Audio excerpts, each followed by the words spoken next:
Doc George, nawawala na naman po ang nanay ko sa higaan niya. Ano? Paano nawala? Pagbalik ko wala na siya sa higaan. Hindi ko alam kung saan siya nagpunta. Hanapin natin. Baka nasa hallway lang naglalakad. Zoe, bakit gabi-gabi na lang siyang umaalis sa higaan? Hindi ba hirap siyang makapaglakad? Yun nga rin ang hindi ko maintindihan, Doc Jackson. Paano nagagawang makaalis si nanay kung pilay siya? Zoe, may kakaiba talaga sa nanay mo. Anong ibig mong sabihin, Doc? Hindi normal ang mga sintomas niya. Hindi ito pangkaraniwang sakit. Hindi siya kumakain o umiinom ng tubig. Pero nananatili siyang malakas. Hindi rin siya natutulog at parang may kung anong puwersang kumukontrol sa kanya. Wala pa ako nakitang kondisyon na katulad dito. Oh, narinig niyo ba yon? Galing yun sa storage room. Sandali, tingnan niyo. May mga patak ng dugo sa hallway. Sinasabi ko na nga ba? Ayun si nanay! Zoe, huwag kang lalapit sa kanya. Pero bakit? Zoe, may mali sa nanay mo. Tingin ko siya ang may gawa ng mga pagkamatay ng iba naming staff dito sa klinik. Anong pinagsasabi mo, Doc? Hindi totoo yan. Hindi mamamatay tao ang nanay ko. Zoe, tingnan mo nga ang itsura ng nanay mo. Normal pa ba sa'yo na nagagagat siya ng tao? Hindi. Baka ibang tao may gawa nito. George, mukhang kinagat niyang janitor sa loob ng storage room. Baka totoo nga mga bulong-bulungan. May aswang nga sa baryong ito. At baka isang nanay mo, Zoe. Diyos ko, anong gagawin ko sa nanay ko? Kumalma ka lang.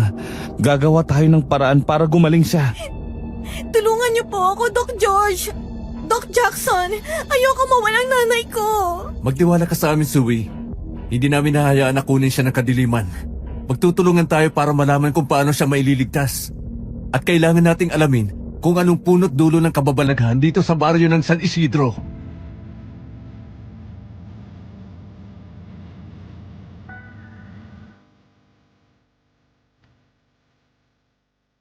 Bago ko simulan ang nakakakilabot na karanasan ko sa baryo, ipakikilala ko muna ang sarili ko. Ako si George Delgado, 28 anyos na doktor mula sa Maynila. Ang kapatid ko, si Jackson, 26 anyos, na katulad ko ring doktor. Pareho kaming nakapagtapos ng medisina at ngayon ay parehong physician sa iisang ospital. Mahirap ang buhay ng doktor. Madalas, walang tulog dahil sa dami ng pasyente. Hanggang isang araw, ipinadala kami sa baryo ng San Isidro para tumulong sa mga walang kakayahang magpagamot. Doon sinalubong kami ng mga pasyenteng may kakaibang sintomas na hindi namin maipaliwanag. Pero higit sa lahat, hindi ko malilimutan si Belinda Ramirez, ang 58 anyos na bigla na lang nawala sa katinoan. At dahil sa anak niyang si Zoe na humihingi sa amin ng tulong, pinili naming manatili sa baryo sa kabila ng mga nakakatakot na pangyayari.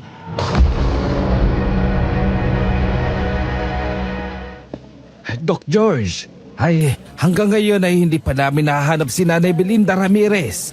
Sa lawak ng baryo, hindi namin matutuntun kung saan siya nagtatago. Naiintindihan ko po, Mang Fidel. Pero kung sakaling mahanap niyo siya, pakiusap. Huwag niyong sasaktan. Tawagan ninyo agad ako para madala namin siya sa ospital.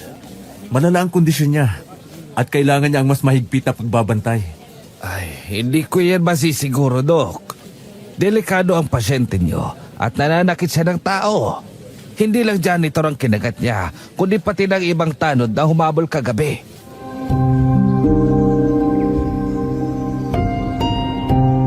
Nilingon ko si Jackson.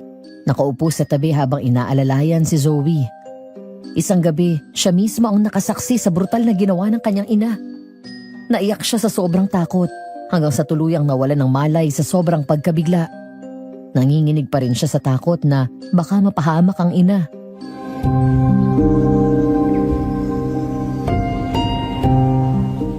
Sir, tao pa rin siya. Bigyan niyo kami ng pagkakataon ng kuya ko na tulungan ng pasyente. Dok, kung buhay namin ang nakataya, hindi na namin iisipin kung pasyente o hindi. Ang importante, protektado ang mga tao rito sa baryo. Pakiusap, nanay ko pa rin siya. Alam kong nagbago siya. Pero hindi ko kayang tanggapin na ituring niya siyang halimaw. Kailangan niya lang ng tulong. Zoe, gagawin namin ang lahat para iligtas siya. Kaya nga nakikiusap ako sa pulisya. Nabigyan pa tayo ng oras. Ayaw rin namin na umabot sa patayan. Pero kung patuloy siyang manghahasik ng lagim, paano naman ang kaligtasan ng mga residente? May mga bata, may mga matatanda. Mang Fidel, may posibilidad na hindi lang si Nanay Belinda ang ganito.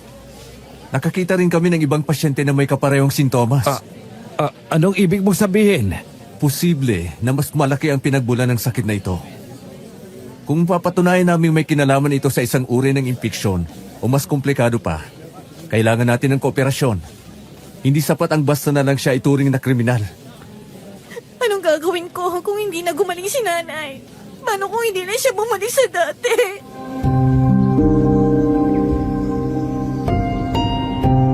Nakita ko ang takot sa mga mata ni Zoe. Isa siyang anak na desperadong iligtas ang ina. Gaya ko rin na desperadong magligtas ng buhay ng tao.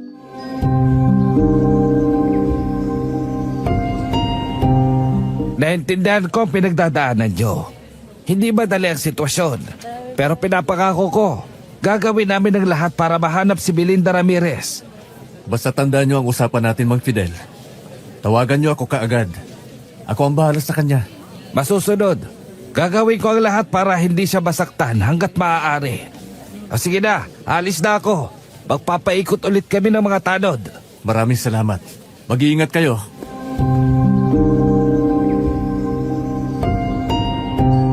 Matapos ang pakikipag-usap namin kay Mang Fidel na punong barangay tanod, hindi pa malinaw sa amin kung anong mangyayari sa kaso ni Nanay Belinda. At sa bawat oras na lumilipas na hindi siya natatagpuan, mas lalo akong nababahala para sa kalagayan ni Zoe. Halos namumugto na ang kanyang mga mata sa kakaiyak.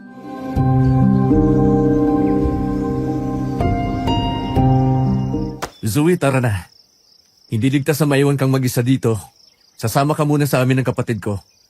Dok, paano kung mahuli nilang nanay ko?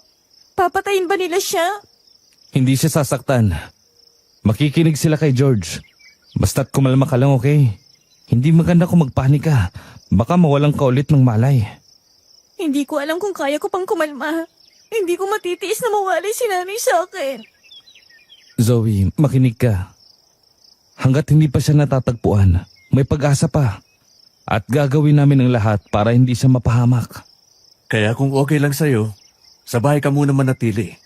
Mas ligtas ka roon kaysa sa sarili mong inuuwian. Hindi namin nahayaang mag-isa ka sa ganitong sitwasyon. Salamat sa inyo. Kung wala kayo, hindi ko alam kung paano ko hanapin tong mag-isa. Hindi ka namin iiwan, Zoe. At kahit anong mangyari, hindi kami hihinto hanggat hindi natin nalalaman ang totoong nangyari sa nanay mo.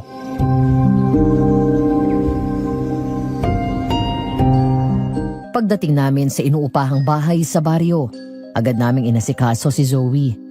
Pinakain namin siya at pinainom ng tubig para huminahon. Habang ako naman ay nag-iisip tungkol sa mga bagay-bagay. Gusto kong makausap si Zoe upang malaman ang buong kwento ni Nanay Belinda bago siya dumating sa puntong yun.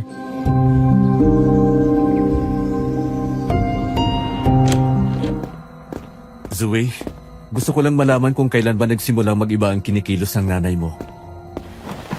Naaalala ko, nung nakaraang linggo, dumalo si nanay sa piyesta ng baryo na pinangunahan ni Kapitan Diego. Pagkatapos noon, bigla siyang nagbago. Anong klaseng pagbabago? Hindi na siya lumalabas ng bahay kapag umaga. Hindi na rin siya kumakain o umiinom ng tubig. Tapos isang gabi, nahuli ko siyang kinain ng isa naming alagang manok. Ang weird naman. Hindi ba yun isang senyales ng pagiging aswang? Kumain ng hilaw na pagkain? Manahimik ka nga muna, Jackson.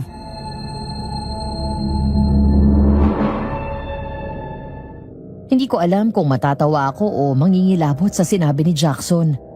Bilang siyentipiko, hindi ako naniniwala sa mga aswang. Pero bilang tao, hindi ko rin pwedeng ipagsawalang bahala ang nakakatakot na pagkukwento ni Zoe.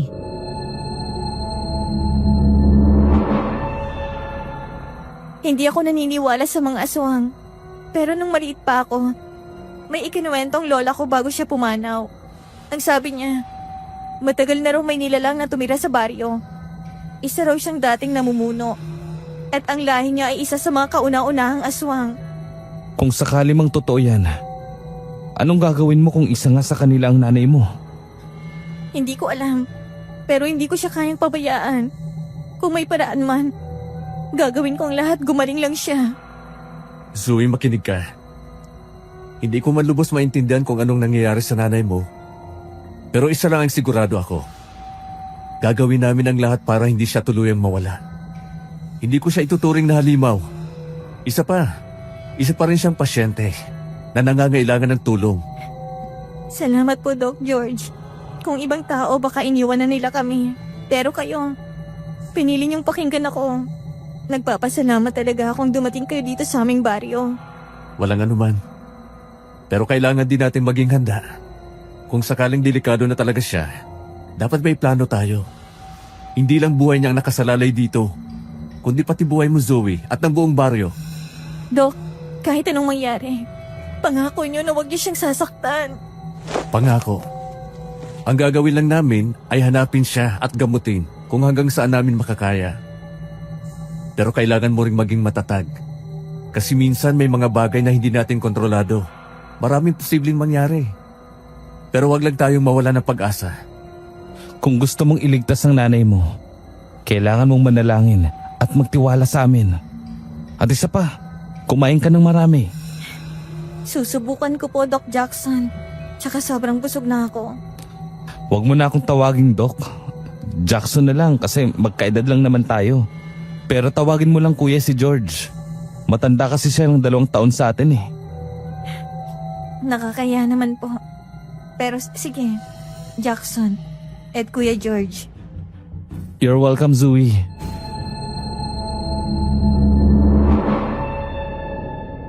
Sinigo ko si Jackson at pinandilatan ng mata. Kilalang kilala ko ang kapatid ko. Alam kong natitipuhan niya si Zoe kaya ganun siya kabulero. Habang natutulog si Zoe sa kabilang kwarto, ako at si Jackson ay nag-usap sa sala tungkol sa kaso ni Nanay Belinda.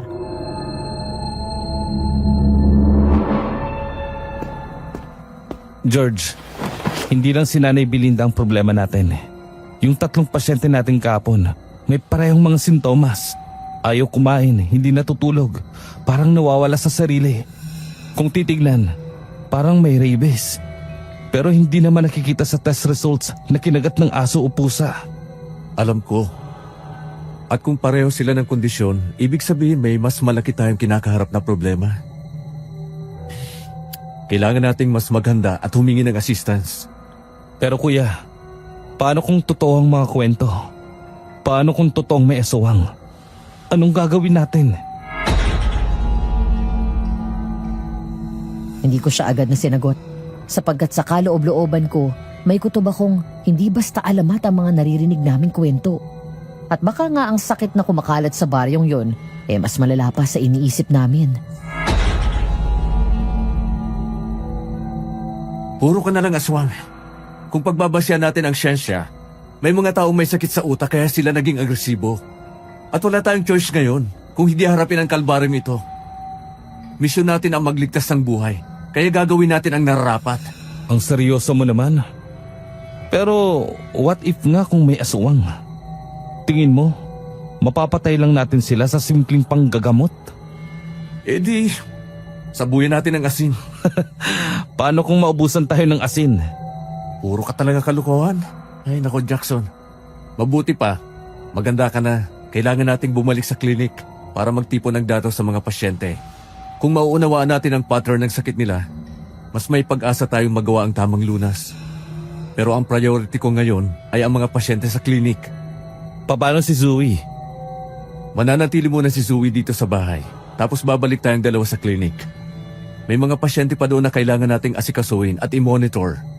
Kung hindi agad aayusin ang ibang kaso, lalala ang sitwasyon at magkakaroon pa ng bagong problema. Aalis na ba kayo? Oo, babalik muna kami sa klinik. Dito ka lang sa bahay at huwag kang lalabas. Doc, ayoko mag-isa dito. Mas gugustuhin ko pang sumama. Zoe, naintindihan kita. Pero hindi magandang bumalik ka ron. Baka mas lalo ka lang matrauma. Ayoko matulog na lang dito habang magulong baryo. Gusto ko makatulong sa inyo. Hindi ko na kayang maghintay nang wala akong ginagawa. Sa tingin ko kuya, mas mabuti ang kasama natin siya. At least mababantayan natin. Ay, sige Zoe. Sasama ka. Pero mangako ka sa akin. Makikinig ka sa lahat ng sasabihin ko. Huwag kang lalapit sa mga pasyente. Huwag kang gagalaw ng kahit anong gamit sa klinik, ha? Manatili ka lang sa tabi namin. Opo, Doc. Kuya George. At higit sa lahat, mag-ingat ka. Kapag naramdaman mo may mali, sabihin mo agad sa akin. Naintindihan mo? Naiintindihan ko po. Okay. Ayusin na natin ang mga gamit. Umalis na tayo bago tuluyang dumilim. Pagdating namin sa klinik, alam ko nang dadami pa ang mga pasyente. Sa una, mga ubot lagnat lang ang karaniwang kaso. Mga matatandang nilalagnat, mga batang inuubo. Pero habang lumalalim ang gabi, mas nakakapangilabot ang mga dumarating.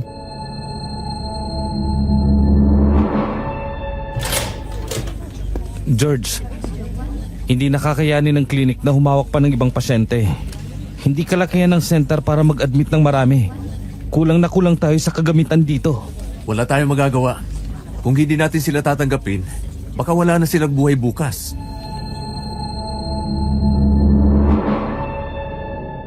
Nakita naming pumasok ang isang matandang lalaki na nagbuhat ng isang batang lalaking duguan. May kagat sa leeg. Halos mapunit ang laman. Nagtitilian ang mga taong nakasunod sa likod, natatakot sa nakita.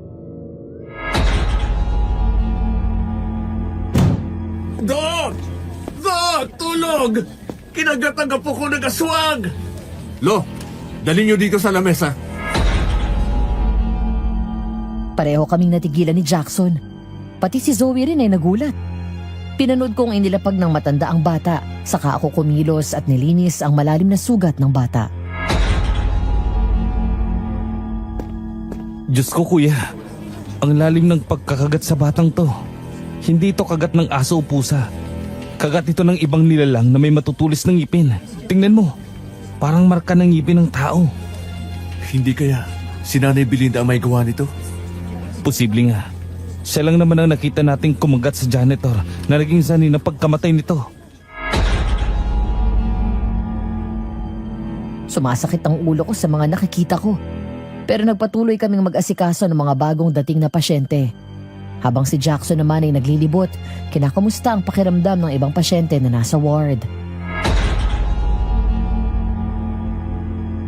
George, pare-pareho lang din ang karamdaman nilang lahat, katulad kay Nanay Belinda. Nakakaalarma. Paano sila mabubuhay kung hindi sila makakakain o makakainom ng tubig? Kailangan na nating ipadala ang iba sa ospital. Kung hindi, baka lumala pa ang sitwasyon dito.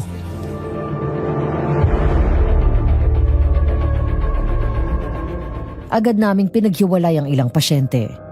Plano naming ipadala ang mga may malalang kondisyon sa lungsod para doon masuri ng mas detalyado.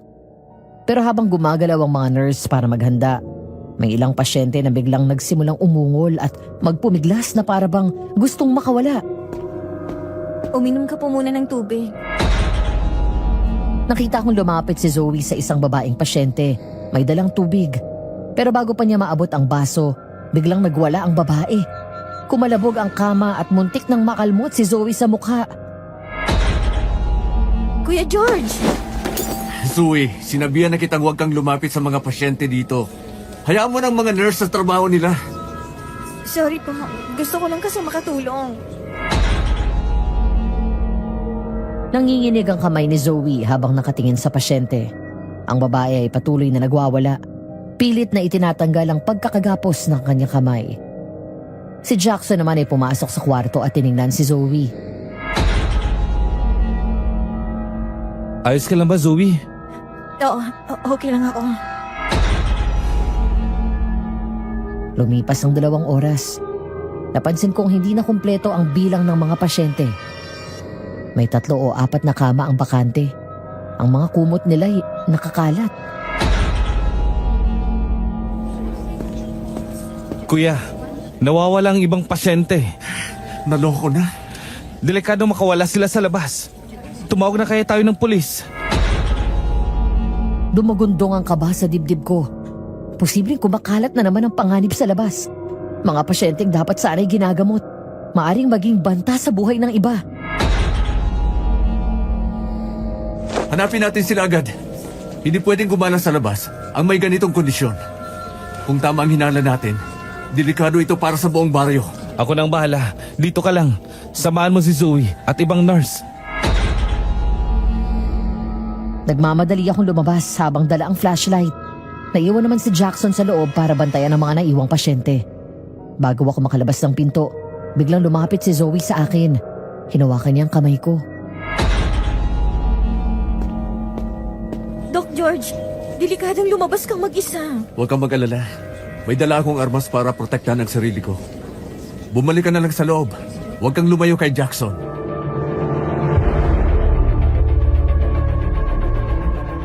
Hindi na nagpumilit si Zoe na sumama, kaya nagpatuloy akong lumabas sa klinik.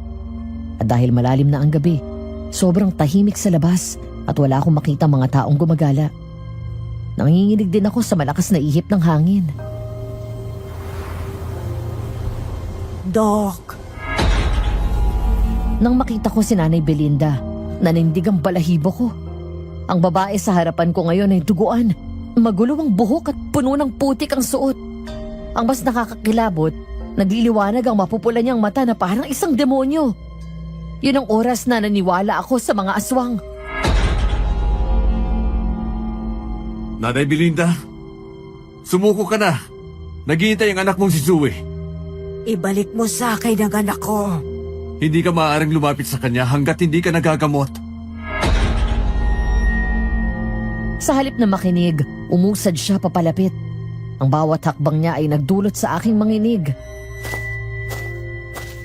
Hindi mo ako mapipigilan. Anak ko si Zoe. At sa akin lang siya sasama. Tumigil ka, Nanay Belinda. Labanan mo to. Isipin mo si Zoe. Anak mo siya. Hindi mo siya dapat saktan. Pero tila wala na siyang pakialam. Hindi siya nakikinig sa akin kaya wala akong magawa kundi ang labanan siya. Pero bago ko pa siya barilin, biglang napasigaw si Nanay Belinda ng malakas. Lumayo ka sa kanya, kuya. Baka makagat ka. Lumingon ako at doon ko nakita si Jackson. Hawak ang lalagyan ng asin at yun ang isinaboy niya kay Nanay Belinda. Kaya ito nangaysay at parang nasusunog. Hindi niyo ako mapipigilan. Kukunin ko ang anak ko. Nakita ko mabilis na tumakbo palayo si Nanay Belinda at nawala sa masukal na kagubatan. Naiwan kaming dalawa ni Jackson. Parehong natulala sa nakita. Buti na lang at may asin tayong dala. Salamat, Jackson. At sa mahiwaga mong asin. Wala nga naman. So ngayon, naniniwala ka ng may aswang? Oo na, tama ka na. Pero alam kong may dahilan kung bakit siya nagkaganon. Sa ngayon, kailangan nating protektahan si Zoe. Gusto siyang kunin ni Nanay Belinda at posibleng gawing tulad niya. Hindi ako papayag na mangyari yan.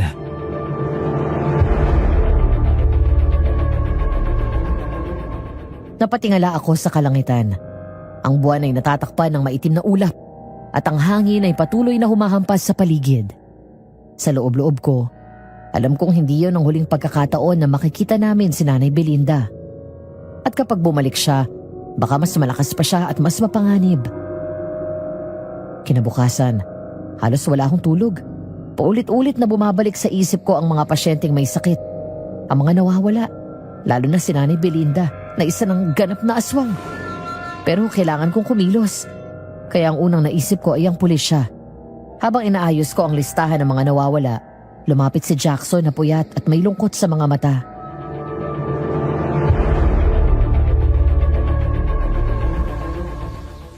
George, nabalitaan kong namatay raw ang tanod na si Mang Fidel. Kagabi lang. Ano? Paano siya namatay? Sabi ng mga taga-station, inatake sila kagabi. Hindi nila sigurado kung tao o hayop. Basta bigla na lang daw nagkagulo. At si Mang Fidel, siya ang isa sa mga nasawi. Nanlumo ako sa nalaman ko. Kung wala ng pulisya, sino nang aasahan ng lahat kung mismong mga armadong bantay ng kapayapaan ay nadadali?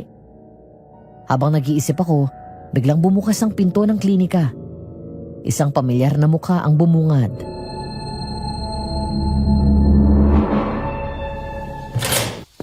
Magandang umaga. Ako si Kapitan Diego ng Barrio San Isidro. Narinig ko ang mga nangyari kagabi. Mahirap ang sitwasyon ng baryo. At gusto kong mag-abot ng tulong. Hindi namin alam na may kapitan palang baryo. Kung gusto mong tumulong, bakit ngayon ka lang lumitaw? Nung mga nakaraang araw, nagkaagulo na dito sa baryo mo. Pero nasan ka? Kumalma ka lang, Doc. Jackson, ako muna bahala dito. Pasensya na sa inyo. May inaasikaso lang akong bagay sa karating na yun, kaya nawala ako ng 1 linggo.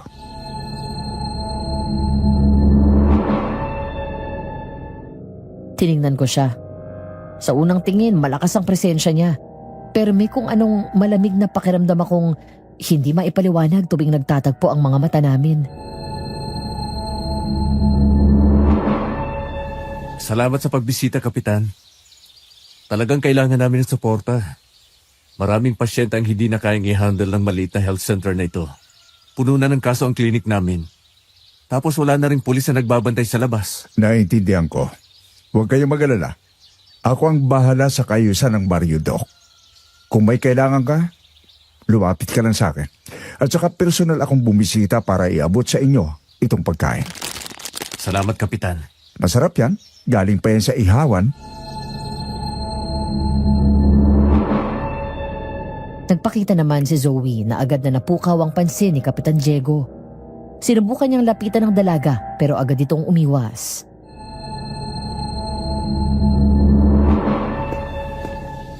Zoe, Iha. Nakikiramay ako sa iyo. Alam kong mabigat ang pinagdadaanan mo dahil sa iyong ina. Hindi ba patay ang nanay ko, Kapitan? Nawawala siya pero hindi ibig sabihin ay patay na siya. Zoe, huwag kang maghalit sa akin. Nagabot lang ako ng pakikiramay sa pagkawala niya. Pero huwag kang mag-alala. Nasa paligid lang siya.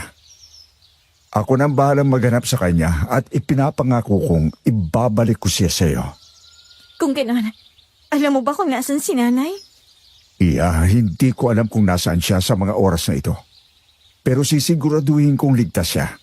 Sa ngayon na wala pa ang nanay mo, mabuti pang sumama ka muna sa akin. Mas ligtas ka sa asyenda ko. Pasensya na, Kapitan. Pero hindi mo siya kailangan kunin dito. Kami muna magbabantay sa kanya dahil anak siya ng aming pasyente.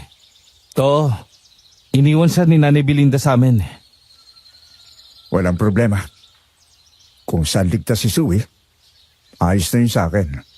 Anak na rin ang turing ko sa kanya dahil matagal na kami magkaibigan ng mga magulang niya.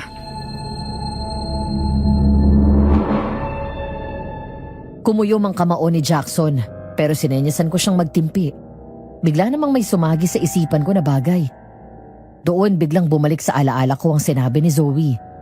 Ang tungkol sa malaking fiesta sa baryo na pinangunahan ni Kapitan Diego 1 linggo nang nakakaraan. Kapitan, maaari ba kitang makausap sa opisina ko? Oo naman. Inanyayahan ko naman ang kapitan na pumasok sa aking silid. Naupo kami sa upuan at pansin kong mas sumeryoso ang anyo niya.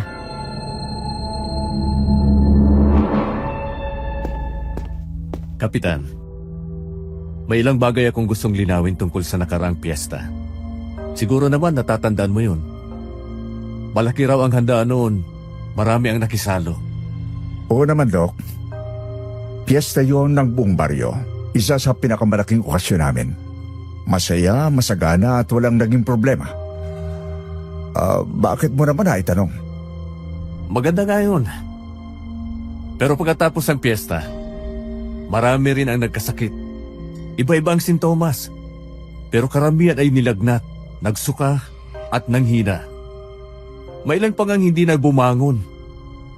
Nais ko lang malaman, Kap, ano pa talaga ang mga pagkain iniluto at inihain doon? Bahagyang kumunot ang noo ni Kapitan Diego. Ang mga mata niya ay tila nanliit, ngunit agad din siyang ngumiti. Pilit na pinapawi ang tensyon. Dok, ang dami mong iniisip. Ang piyesta ay piyesta lang. Wala akong nakikitang mali roon. Ang mga pagkain ay karaniwang handa tulad ng adobo, minodo, pansit, lechong baboy at baka. Wala namang kakaiba doon . Baka simpleng indigestion lang ng mga tao. Kapitan, hindi ko naman sinasabing ikaw ang may sala. Ang gusto ko lang ay batukoy kung aling pagkain ang maaaring pinagmulan ng sakit. Mahirap nang ipagsawalang bahala dahil pare-pareho halos ang naging sintomas ng mga tao. At lahat sila ay nagmula sa piyesta. Hindi ba't mas mabuting tukuyin kaysa baliwalain? Dok, sinasabi ko na nga ba, mapupunta tayo sa puntong ito. Para bang ako pa ang iniimbestigahan mo? Wala akong kinalaman sa sinasabi mong sakit. Kung nagkasakit man ang mga tao, hindi ako dapat mong tanungin. Baka sariling kalinisan nila sa katawan o baka nasa bahay nila ang problema. Hindi ko intensyon na akusahan ka, Kapitan. Ang gusto ko lang ay maunawaan ang sitwasyon. Hindi ba tungkulin mong malaman din kung ano ang nangyari sa mga tao mo? Hindi ko ito tinitingnan bilang paratang, kundi bilang paraan para maiwasan na maulit muli. Parang sinasabi mo na rin na ako ang may pananagutan. Alam mo, Dok, nakaka-offend ang paraan ng pagtatanong mo. Imbes na makiisa ka sa akin bilang kapatiran ng baryo, para kang humahanap ng butas para ibagsak ako. Kapitan, hindi ko layunin na ibagsak ka. Wala naman ako makukuha para gawin yon. Pero isipin mo na lang, kung may nakalason sa pagkain, hindi ba't dapat alamin natin kung alin doon ang sanhi? Hindi dahil para sisihin ka, kundi para protektahan ang mga tao. Wala kang makukuhang sagot sa akin, Dok. Dahil walang mali sa piyesta. At kahit paulit-ulit mo pang tanungin, yun ang isasagot ko. Kung gusto mong maghanap ng dahilan, huwag mo akong idamay. Ang piyesta ay isang banal na selebrasyon ng baryo at hindi ko hahayaan na dungisan ito. Mas bumigat ang tensyon sa pagitan namin at ramdam kong naiipit siya sa mga katanungan ko. Pero ayokong makaalis siya na wala akong makukuhang matinong impormasyon. Kung wala kang tinatago, Kapitan, bakit ka ganyan kung makasagot? Maayos akong nakikipag-usap sa'yo, pero ikaw itong binibigyan ng ibang kahulugan ang sinasabi ko. Alam kong gusto mong magligtas ng buhay, Dok. Pero sa sitwasyon ngayon, ako lang ang nakakaalam sa kapakanan ng baryo. Mas mabuti sigurong huwag ka nang makialam sa mga bagay na hindi mo mauunawaan. Sige, Kapitan. Pasensya na kung nakainsulto ako sa mga tanong ko. Gusto ko lang talagang makasiguro para sa kaligtasan ng lahat. Salamat sa oras mo at sa pagbisita. Hindi nagsalita si Kapitan at padabog na lumabas ng klinika. Hindi naman ako naging kontento sa naging usapan namin, pero hindi ko na pinilit. Baka magkainitan pa kami. Marahil, hindi pa ito ang tamang oras. Bumukas muli ang pinto at pumasok sina Jackson at Zoe. Halata sa kanilang mga mukha ang pag-aalala at alam kong narinig nila ang bahagi ng aming naging pag-uusap.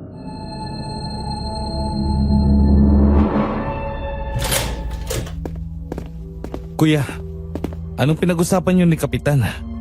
Kanina pa kami nag-aalala eh. Hindi kasi maganda ang kutob ko sa taong yun. Nag-usap kami tungkol sa nakaraang piyesta. Sinubukan kong itanong kung may posibilidad na sa pagkain ng galing ang pagkakasakit ng mga tao. Pero idiniin niyang wala raw mali. Paulit-ulit niyang sinabi na walang dapat sisiin at wala siyang kinalaman. Hindi ako kumbinsido. May kakaiba sa Kapitan na yun.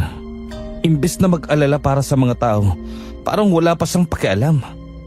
Kung tunay siyang nagmamalasakit, dapat tinulungan niya na tayo sa paghahanap ng pinagmulan ng sakit na to. Pero tingnan mo, iniwan niya tayo dito, naghihirap, habang siya papetex-petex lang. Tama si Jackson. Hindi ako nagtitiwala kay Kapitan Diego. Simulat sa pool may itinatago siya. Napatingin kami kay Zoe. Ang tinig niya ay mababa ngunit puno ng bigat. Parang matagal nang may kinikim-kim na sikreto na gustong isiwalat. Matagal mo na bang kilala ang Kapitan, Zoe? Oo, nung bata pa ako. Nakikita ko siyang umiikot sa baryo. Kadalasan, may dala siyang mga tauhan. Nangunguha sila ng mga kalalakihan para magtrabaho sa hasyenda niya. Akala namin tumutulong siya. para may kabuhayan ng mga tao. Pero kalaunan, napansin ko, hindi lahat nakakabalik sa baryo. Biglang nanlamig ang aking batok. Napatingin ako kay Jackson. Nakagaya ko'y tila interesadong pakinggan ang kwento ni Zoe. Sinasabi ng kapitan na bumagsak daw sa bangin ang mga sinasakyan ng trabahador. Napaniwala naman ang karamihan kasi siya nga ang kapitan. Pero hindi ako naniniwala. Ramdam kong may mali. Kasi isa sa mga hindi na nakabalik ay ang tatay ko. At hindi ko yan matanggap. Narinig ko ang pagbasag ng boses ni Zoe. Bahagya siyang natigilan. Parang ayaw niyang ipagpatuloy. Ngunit pinilit niyang lakasan ang kanyang loob. Simula noon, kami na lang ni nanay ang naiwan. At dahil wala kaming ibang pagkukunan ng kabuhayan, napilitan siyang magsilbi sa bahay ni Kapitan Diego. Doon naging malapit si nanay sa kanya. Mabait daw si Kapitan. Nagbibigay ng tulong. Pero para sa akin, pakitang tao lang yon. Ang tunay na mukha niya, hindi pa nakikita ng lahat. Ramdam ko ang panginginig ng boses ni Zoe at ang mga luha na pilit niyang pinipigilan. Ang bawat salita niya ay mas lalong nagbibigay sa akin ng pahiwatig na hindi talaga akma sa imahe ng kapitan ang ikinikilos niya. Ibig sabihin, hindi lang pagkain sa piyesta ang dapat nating alalahanin. George, kung totoong sinasabi ni Zoe, baka mas malalim pa ang problema natin. Ang kapitan mismo ang may kinalaman sa pagkakasakit ng mga tao dito. Oo, Jackson. Hindi pa natin pwedeng ipagsawalang bahala ang mga bagay na may koneksyon sa nangyayari dito. Ang testimonya ni Zoe, malaking tulong para makilatis natin siya. Pero dahil wala tayong hawak na matibay na ebidensya, para patunayan may ginagawa siyang masama. Kung lalapit tayo sa pulisya, baka tayo pa ang mapahamak. Dok, alam kong mahirap paniwalaan. Pero hindi ko lang basta hinala to. Hindi lang din to simpleng kutob. Basta masama siya. At ayoko magtiwala sa kanya. Naniniwala ako sa'yo, Zoe. Hindi tayo pwedeng manahimik na lang. Kung patuloy nating hahayaan, mas marami pang mawawala. At tingnan mo, kahit mga bata at matanda nagkakasakit. Kung hindi pagkain ng dahilan, baka may ibang ginagawa ang kapitan na hindi natin alam. Jackson, Zoe, tama na muna. Ako na ang bahala mag-imbestiga sa bagay na ito. Kailangan natin mag-ingat. Hindi pwedeng padalos-dalos lang. Ano palang gagawin mo dun sa pagkain? Kakainin mo ba? Malamang hindi. Baka may nilagay pa siyang lason. Itapon mo na lang. Nagdaan ang mga araw. Nagpatuloy kami ni Jackson sa pag-aasikaso ng mga pasyente. Ang ilan ay nagsimulang bumuti. Unti-unting bumababa ang lagnat. Nawawala ang ubo at sipon. Ngunit may iba ring hindi na kinaya ang sakit at namatay. Ang iba na may biglang naglaho. Tumakas na lang ng walang paalam at hindi na namin alam kung saan sila nagpunta. Jackson, huwag tayong tumigil. Kahit ilan lang ang maligtas, sapat na yon. May mabuhay lang. Mabuti naman may gumaling pa. Pero mas marami pa rin may malalang kondisyon. At yung mga tumakas, baka nandun na sa kagubatan nagtatago. Doc George, pwede ba akong tumulong dyan? Hindi ko kayang nakaupo lang dito. Kailangan niya ng dagdag na kamay. Sigurado ka ba?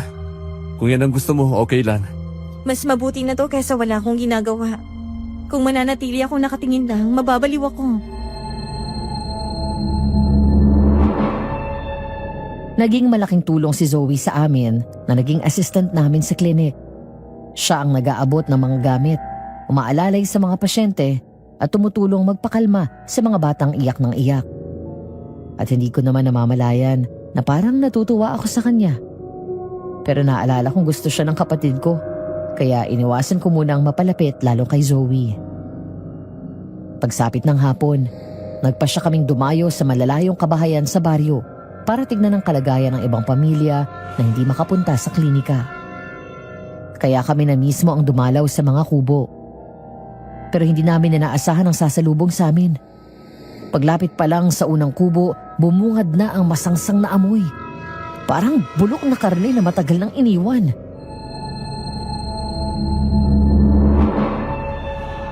What the hell? Dugo to ng tao, George. Natutuyo na ang dugo. Mukhang matagal-tagal na sigurong nawawala ang mga tao dito.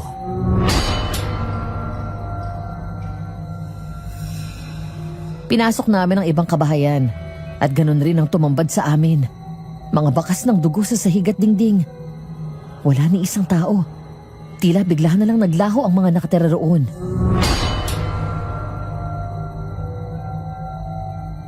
Nasaan na kaya sila? Bakit ba nangyayari ito sa baryo namin? Baka may ilan sa kanila ang tinangay ng mga aswang. Posible nga rin si Nanay Belinda ang tumungay sa kanila. Hindi na ito ang baryo na nakasanayan ko. Dati masaya, puno ng buhay. Ngayon para ng impyerno. Habang naglalakad pa kami, biglang may tunog na gumimbal sa amin. Isang kaluskos mula sa gilid ng masukal na halamanan. May narinig ba kayo? Lalong tumahimik ang paligid.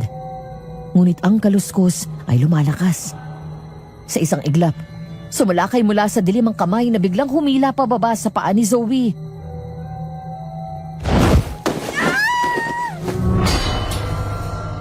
Bumagsak siya. Halos dalhin ng aswang papasok sa dilim. Pero mabilis siyang nahawakan ni Jackson sa braso. Huwag kang bibitaw, Zoe! Kumapit ka! Nakita ko may nilalang na halos hindi na maaninag ang anyo. Ang mukha nito'y puno ng dugo.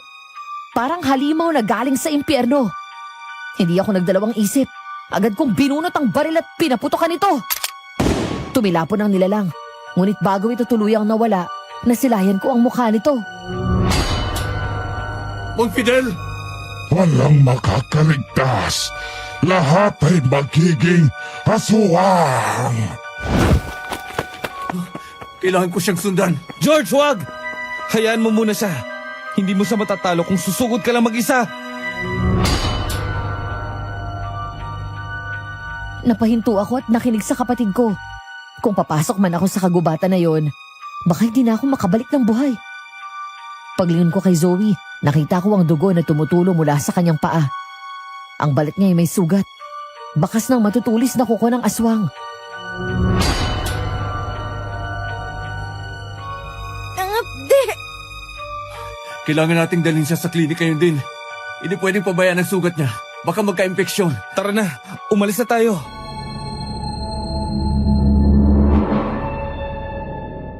Bala ko sanang buhatin si Zoe, pero naunahan ako ni Jackson kaya hindi na ako nagpumilit at inalalayan silang makapasok sa sasakyan. Tsaka ako nagmaneho pabalik sa klinika. Mabilis kaming nakabalik sa klinik, pero halos gumuho ang mundo namin nang makita ang sinapit nito. Nagkalat ang mga katawan ng pasyente sa hallway. Ang ilan, wala ng buhay. Ang iba'y niluray na para bang pinatay sa malupit na paraan. Ang sahig ay punong-puno ng dugo. At ang dingding ay may mga bakas ng kamay na desperadong kumapit bago binawian ang hininga.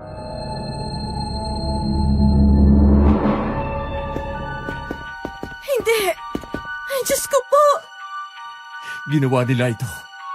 Pinaslang nila ang mga pasyente natin. Wala na silang awa. Bakit nila dinadamay ang mga inosente? Nakaramdam ako ng matinding galit. Para bang lahat ng pinaghirapan namin ay nauwi lang sa wala. Lalong bumigat ang pakiramdam ko nang maalala ang mga salitang binitiwan ni Mang Fidel. Sa oras na yun, alam kong hindi na lang ako basta doktor. Ako na rin ang kailangang maging tagapagtanggol laban sa lagim na unti-unting sumisira sa baryo. Wala tayong ibang pagpipilian. Kailangan nating puntahan si Kapitan Diego. Siya lang ang may alam kung ano ang nangyayari sa baryo. Pumasok kami sa malaking hasyenda ng kapitan. Malawak ang lupain, ngunit binabalot ng katahimikan.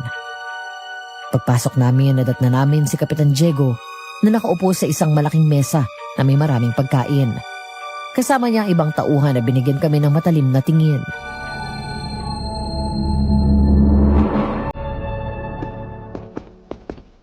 Kapitan Diego, akala ko ba tutulungan mo kaming masugpo ang misteryo sa baryong ito?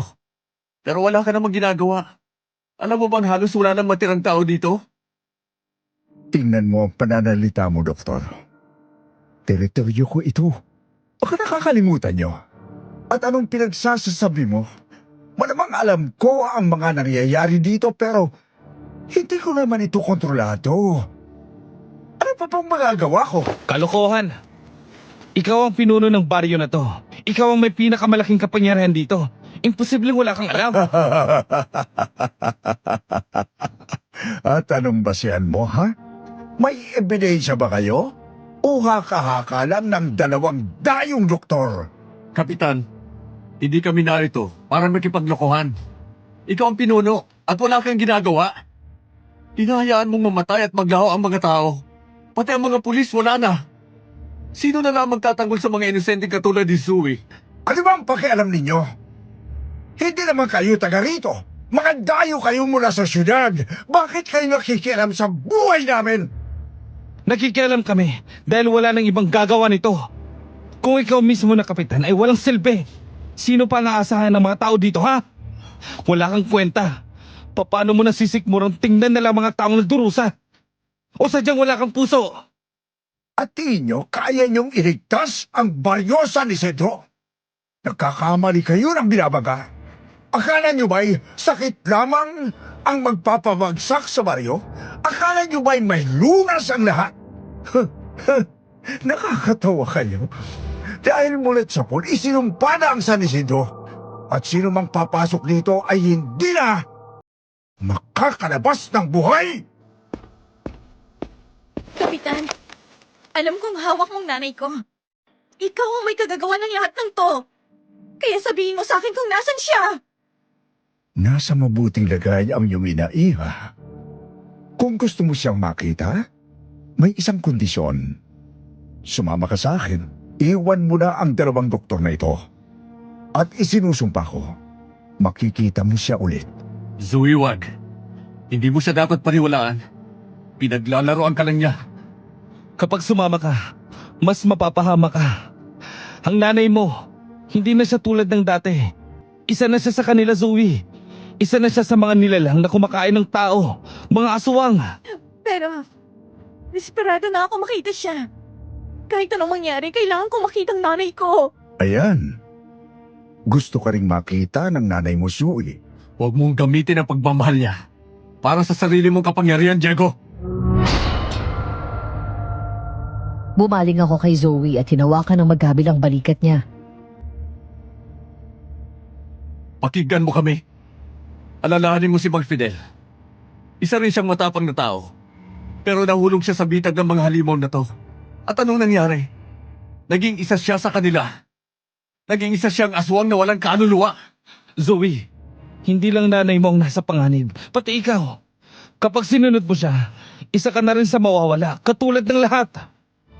Hindi ako magpapaloko sa kanya. Gusto ko lang bawiin ang aking mga magulang na pareho niyang kinuha. Hindi lang ang nanay kong hawak niya, pati ang tatay ko. Biglang nagdilim ang silid. Namatay ang lahat ng ilaw. Hinampas ni Kapitan Diego ang mesa ng malakas. Halos mahulog ang mga baso at plato. Kung magmamatigas kayo, lalo lang kayong mapapahamak. Hindi nyo alam ang bigat ng sumpang bumabalot dito. At kapag patuloy kayong makikialam, sisiguraduhin kong hindi na kayo makalalabas pa ng asindang ito. Kailangan natin makaalis ngayon. Hindi pa tayo handa sa ganito. Tama ka, pero hindi natin pwedeng iwan si Zoe. Kapag nagkamali tayo ng hakbang, tapos tayo. Aalis na sana kami, pero bigla kami hinarang ni Kapitan Diego sa daan. Ano? Tatakas na lang ba kayo? Sinasabi ko sa inyo, ang lahat ng nakipagtunggali sa akin, namamatay. At kayo ang susunod! Hindi ka Diyos, Diego. Hindi ikaw ang may hawak ng kapalaran namin. Maghahanap kami ng paraan para sugpuin ang sumpang ito at palayain ang mga inosente. Kung kailangan namin magsakripisyo, gagawin namin. Hindi kami tulad mo na nagtatago sa likod ng kapangyarihan habang pinapahirapan ng mga tao. Humanda kayo sa akin! Mayo ka, Diego! Subukan mo kaming saktan. Hindi ako magdadalawang isip na patayin ka! Inilabas ko ang dala kong baril at itinutok sa kanya. Akala mo siguro mapapatay mo ko gamit ang baril mo. Sasabihan na kita, bata. Hindi ako tinatablan yan. At saka dahil mabait pa ako, bibigyan ko pa kayo ng 1 minuto para makatakas dito sa asyenda bago ko kayo ipakain sa mga alaga kong aswang. Hindi na kami nagdalawang isip at agad kaming nagsitakbuhang 3 palabas.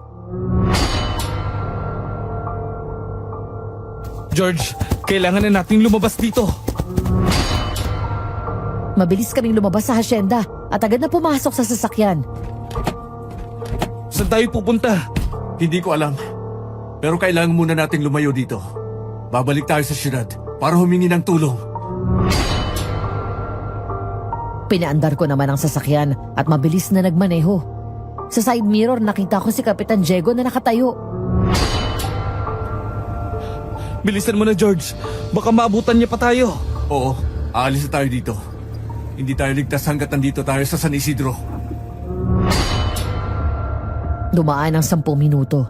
Nagpaikot-ikot kami sa daan at hindi pa rin namin mahanap ang daan palabas ng baryo. George, bakit parang iisa lang dinadaanan natin? Yung puno ng balete. Kanina ko pa yung nakikita. Oo nga, parang paikot-ikot lang tayo. Hindi ako makahanap ng daan palabas ng baryo. Zoe, may alam ka bang ibang daan palabas sa baryo? Pasensya na, Kuya George. Hindi ko alam kung may iba pang lagusan. Hindi pa ako nakakalabas ng bayan. Baka nililigaw tayo ng baryo. Wala na tayong magagawa ngayong gabi. Kung hindi, dito muna tayo sa loob. Hintayin muna nating sumapit ang umaga. At doon sa gitna ng madilim at tila walang katapusang daan ng San Isidro, napagdesisyon na naming maghintay sa pagsapit ng umaga. Ang sasakyan ang magiging aming kuta sa magdamag. Ngunit natakot kami sa mga oras na yon habang iniisip kung makakalabas pa kaya kaming buhay kapag sumikat ang araw. Napatingin kami sa labas ng bintana at nakita na dinumog ang sasakyan namin ng mga aswang na naghihintay sa labas.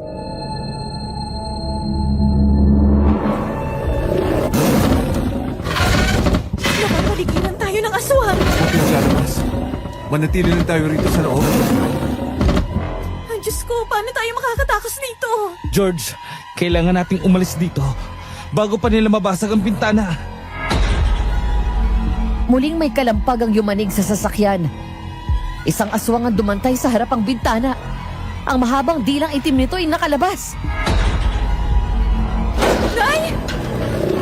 Paandarin mo na ang sasakyan, George! Ngayon na! Kumapit kayo! Pinihit ko ulit ang susi at tumugong ang makina. Ibinaon ko ang paa sa accelerator at ang sasakyan ay sumugod pasulong. Tumama ang sasakyan sa mga katawan ng mga aswang na nakaharang sa daan. Huwag ka nang lumingon, Zoe! Jackson, gabayan mo ako. Hindi ko makita ang daan ng maayos. Kaliwa, dumiretso ka. Tama yan. Oh, dahan-dahan.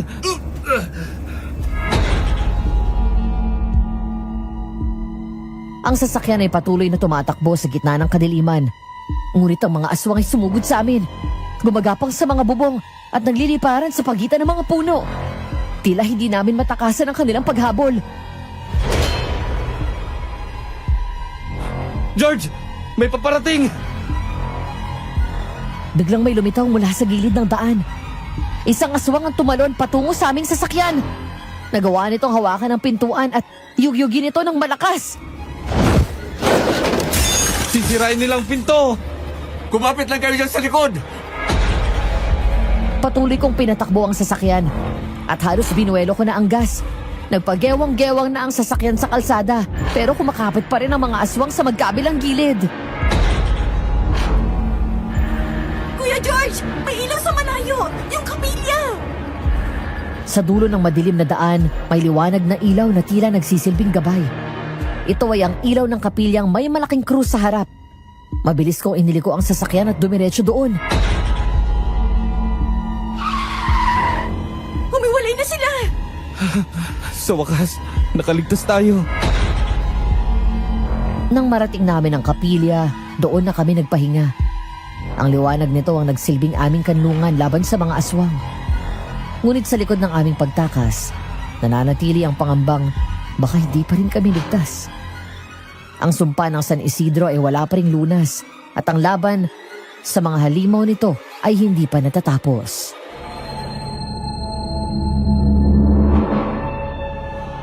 Nakita ko si nanay kanina. Hindi ko na talaga siya makilala. Isa na siyang ganap na aswang, Zoe. Sa ngayon, wala na tayong magagawa kundi manalig muna. Wala pa kaming mahanap na solusyon ni Kuya. Ang hirap. Nang tumatakbo tayo kanina at nakita ko siya sa dilim. Parang hindi ko kayang tingnan siyang nagkakaganon. Hindi ko alam kung kaya ko pa siyang matawag na nanay. Alam naming mahirap, Zoe. Pero huwag kang mag-alala. Huwag kang mawala ng pag-asa. Malay mo, may pag-asang makabalik siya sa dating anyo niya. Sa gayon, hindi tayo pwedeng manatili rito ng matagal. Oo, hindi sila makakalapit dahil banal ang lugar. Pero hindi ibig sabihin, ligtas na tayo habang buhay dito. George, kung si Kapitan Diego ang nasa likod nito, paano natin siya tatalunin? Lalo pat siya ang leader nila. Kung siya talaga ang pinuno ng mga aswang, hindi magiging madali. Pero kailangan may gawin tayo. Hindi pwedeng manatili na lang tayong takot sa kanya. Si Diego ay hindi ordinaryo. Malakas siya. Tsak na hindi madali ang magiging laban. Kaya kailangan nating hanapin ang kainaan nila. Sigurado akong may mga bagay na kinakatakutan sila. Tulad ng holy water, crucifix, mga anting-anting. Kahit mga lumang kasangkapan na ginagamit panlaban sa kanila. Kailangan nating gamitin ang lahat ng maaari nating makuha. Pero isa sa kanilang sariling pamilya ko. Sasaktan niyo rin ba si nanay? Zoe, hindi namin balak patayin ang inay mo. Hindi yun ang unang plano. Ang layunin natin ay iligtas ang mga tao. At kung may paraan pa para mailigtas siya, gagawin natin. Kung sakali mang hindi. Kung sakali mang maging delikado siya para sa atin. Binibigyan ko kayo ng permiso. Mabuti nang patayin siya kaysa makapanakit ng iba.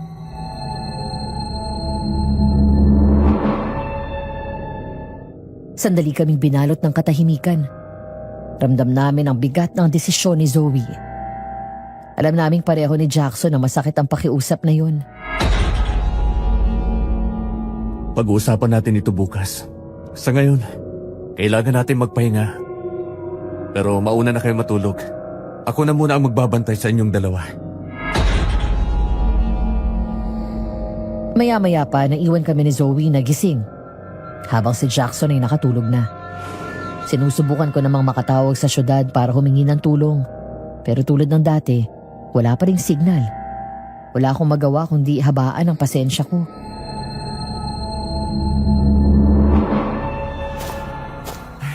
Wala pa rin signal.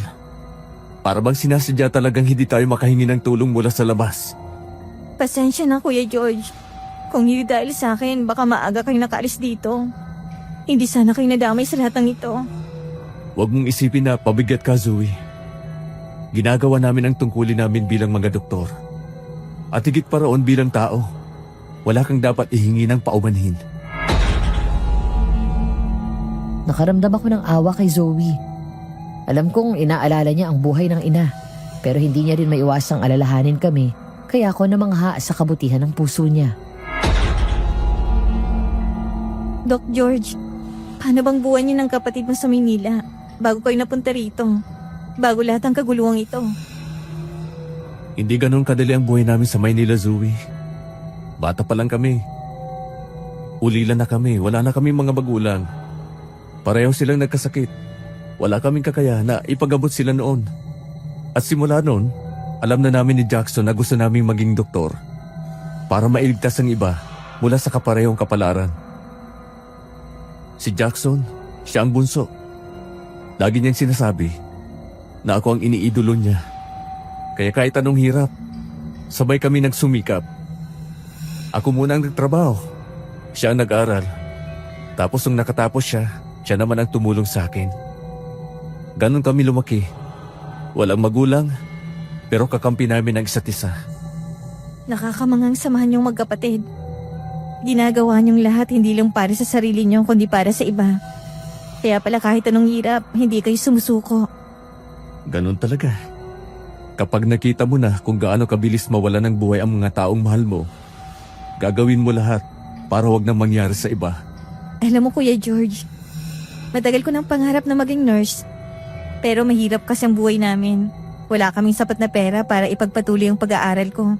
Kaya hanggang pangarap na lang. Zoe, hindi pa huli ang lahat. Kung talagang gusto mo, may paraan. Hindi importante kung saan ka nanggaling o gaano kahirap ang buhay. Ang importante, hindi mo tatalikuran ang pangarap mo. Pero hindi ba huli na? Sa lahat ng nangyayari ngayon, may pag-asa pa kaya akong makamit ang pangarap ko? Hindi kailanman huli para sa taong may determinasyon. Tingnan mo ako at si Jackson. Wala kaming magulang, wala kaming pera noon. Pero heto kami ngayon. Basta lumaban ka lang. Salamat Doc George. Hindi ko alam. Pero parang ngayon lang ulit ako nakaramdam ng pag-asa sa kabila ng kinakaharap nating problema. Laging may liwanag. Kahit sa pinakamadilim na gabi, may nakasinding kandila. Tandaan mo yan. Salamat talaga sa'yo Kuya George.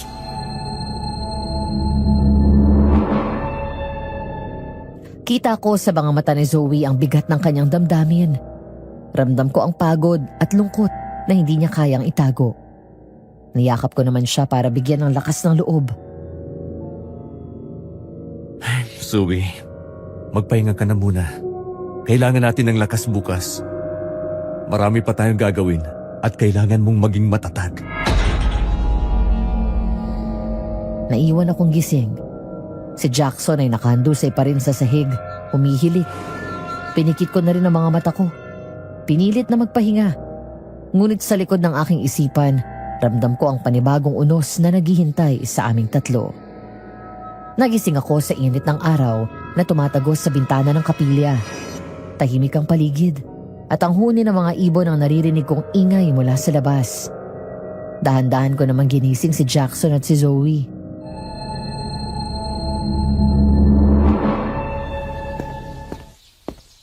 Ay, bago na.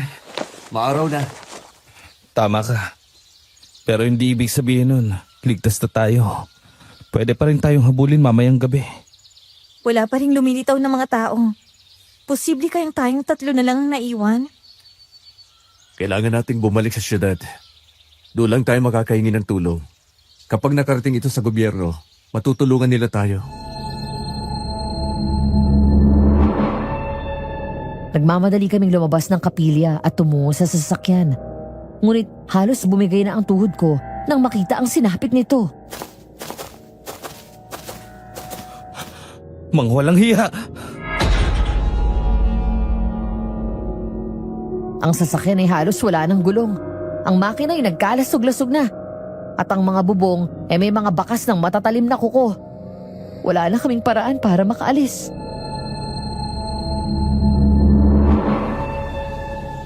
Vincent, isa lang ang sasakyan natin. Ngayon, paano tayo lalabas dito? Wala tayong magagawa. Kailangan nating mag-isip ng ibang paraan. Kung ganito, baka hindi na talaga tayo makakatakas. George, may naisip ako. Bumalik tayo sa klinika. Kailangan nating kumuha ng ibang gamit tulad ng first aid kit o kahit anong kagamitan. Kung hindi tayo makakatakas ngayon, kailangan nating ihanda ang sarili natin. Magandang ideya. Tara!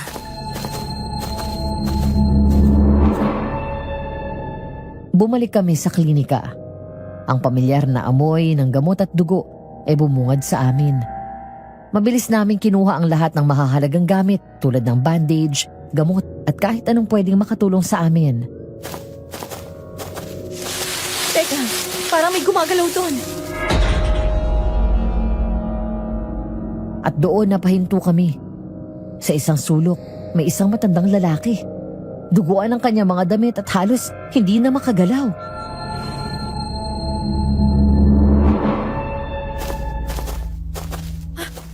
Lolo Pedro?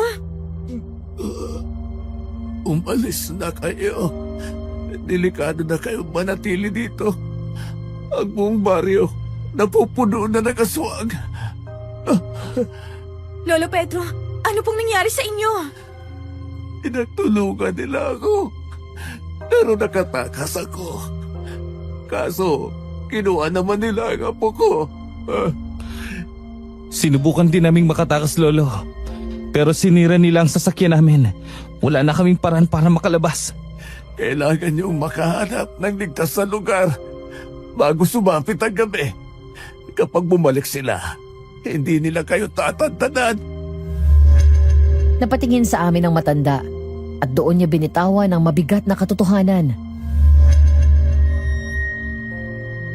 Hindi sapat ang pagtakas.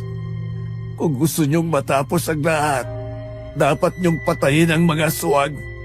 At higit sa lahat, ang leader nila, si Kapitan Diego. Siya ang ugat. Hanggat buhay siya, patuloy na alalaga na pagsumpa. Pero paano, Lo? Wala kaming alam kung paano sila tuluyang mapupuksa. Hanapin niyo ang pugad nila. Doon sila nagkukuta. Sunugin niyo. At kapag umarap kayo sa leader, barilin niyo gamit ang bala na may basbas ng banal na tubig. Yun lang ang makakatapos sa kanya. Kung ito lang ang paraan, wala tayong pagpipilian. Kailangan namin subukan. Dok, iligtas niyo sana ang apo ko. Nagulat naman kami nang biglang bumagsak ang matanda sa sahig. Agad kaming lumapit ni Jackson. Desperadong mailigtas siya. Lolo Pedro, kumapit po kayo! Ang dami nang nawalang dugo sa kanya. Pinilit namin gawin ang lahat para mabuhay siya. Pero ang mga mata ni Lolo Pedro, dahan-dahang pumikit. Hindi pwede. Siya na lang ang natitirang kasama natin sa baryo. Wala na tayong magagawa. Marami ng dugong nawala. Wala na siya. Mahirap tanggapin, pero yun ang katotohanan. Wala kaming magagawa kundi iwan siya. Ngunit bitbit namin ang bigat ng kanyang habilin. Ang iligtas ang kanyang apo. Ipinapangako ko, Lolo. Hindi masasayang ang buhay mo. Tatapusin namin ito. Lumabas kami ng klinika at nagtungo sa maliit na himpilan ng pulisya. Butas sa mga bintana at ang pintuan ay bahagyang nakabukas. Tahimik ang paligid. Tila iniwan na rin ang mga alagad ng batas. George, mukhang ligtas naman. Mag-ingat pa rin tayo. Hindi natin alam kung may naiwan dito. Pagpasok, bumungad sa amin ang mga gamit ng pulisya. Mga mesa na nagkalat ang mga papel at sa gilid, isang kabinet ng armas. Agad naming nilapitan yun. Sigurado ba tayo dito? Kailangan ba natin gumamit ng baril? Kailangan natin ito, Zoe. Wala tayong laban kung wala tayong armas. Binuksan ni Jackson ang kabinet. Doon namin nakita ang ilang handgun at bala. Swerte na lang at hindi ito nadampot ng mga halimaw. Jackpot! May laban na tayo sa mga aswang. Kunin natin lahat ng kaya nating dalhin. Lahat ng ito, magagamit natin. Pero hindi ako marunong gumamit ng baril. Huwag ka mag-alala. Tuturuan ka namin. Nang makuha na namin ang lahat, agad kaming umalis. Wala na kaming inaksayang oras. Bumalik kami sa kapilya. Doon sa harap ng altar, inilatag namin ang mga bala at baril. Kinuha ko ang bote ng holy water at nagdasal habang hawak ang banal na Biblia. Diyos na makapangyarihan. Basbasan niyo po ang mga bala at sandatang ito. Naway magsilbi itong proteksyon laban sa kasamaan na bumabalot sa San Isidro. Isa-isa naming binasbasa ng mga bala na magsisilbing sandata namin para puksain ang mga aswang. Matapos naming ihanda ang lahat, ay nagtipon kami sa loob ng kapilya at nagsimula ng magplano.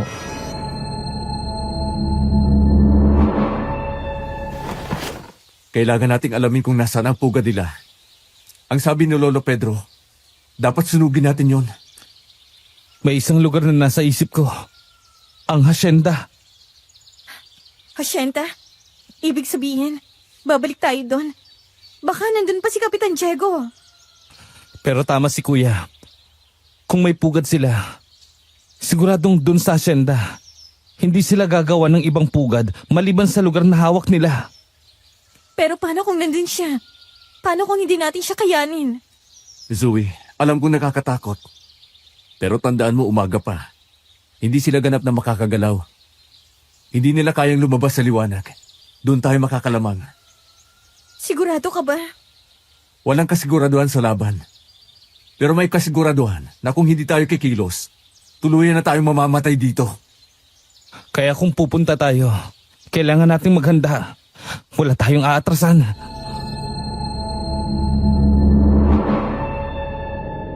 Tahimik na napayuko si Zoe. Kita ko ang takot sa kanyang mukha. Pero naroon din ang isang bahagyang tapang.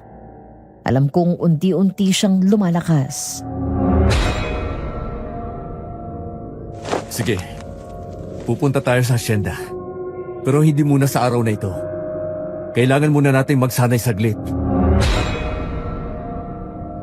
Bago kami tuluyang tumungo sa hasyenda, napagdesisyon na naming maghanda muna.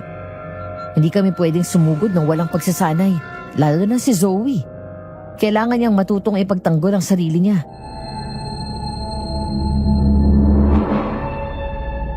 Zoe, ito ang gatilyo ng baril. Alam kong mabigat ito para sa'yo, pero kailangan mong matutunan itong gamitin. Kung sakaling may umatake sa'yo, may pagtatanggol mo ang sarili mo. Hindi ko pa ito nahahawakan kahit kailan, Kuya George. Paano kung magkamali ako? Kaya nga ngayon ka namin tuturuan. Dito muna sa loob ng kapilya, ligtas tayo dito. Walang aswang na makakalapit. Una, hawakan mo to ng mahigpit. Gamitin mo ang dalawang kamay mo. Huwag kang manginig. Tingnan mo ang target. Tapos, huminga ka ng malalim bago mo ipaputok. Ganito ba? Oh, ayusin mo pa ng konti ang pwesto ng daliri mo. Oh, ayan, ganyan. Pero wag mo namang itutok sa akin. Mabilis ka namang matuto, Zoe.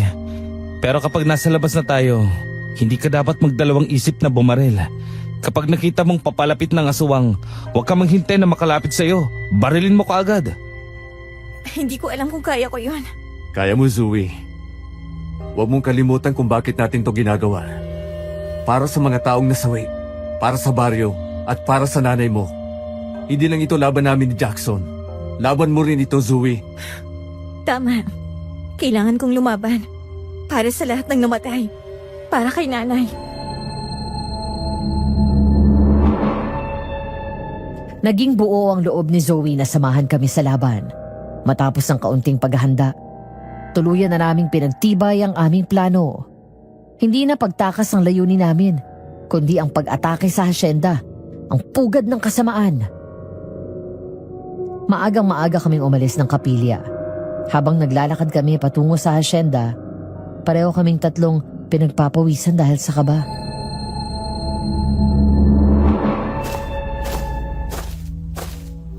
Kinakabahan ako. Pwede tayong atakihin ng mga aswang dito kung magkamali tayo ng hakbang.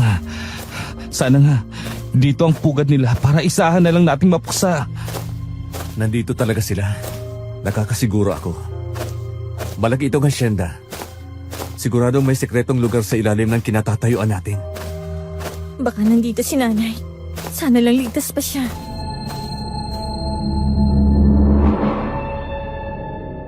Pagpasok namin ng hasyenda, halos matigilan kami. Ang dating marangyang bahay ay nababalutan ng katahimikan. Walang kahit anong tunog. Walang tao. Walang halakhak ni Kapitan Diego na dati nangingibabaw sa paligid. Ang tahimik. Mag-ingat tayo. Hindi natin alam kung ano naghihintay sa loob. Dahan-dahan naming binuksan ang pinto ng hasyenda. Amoy alikabok at dugo ang bumungad sa amin. Ngunit sa gitna ng sala, may isang figura ang tumambad. Nay! Si Nanay Belinda. Nasa maayos siyang anyo. Maayos ang suot at para bang walang nangyaring kakaiba sa kanya. Tumayo siya, ngumiti at lumapit sa anak.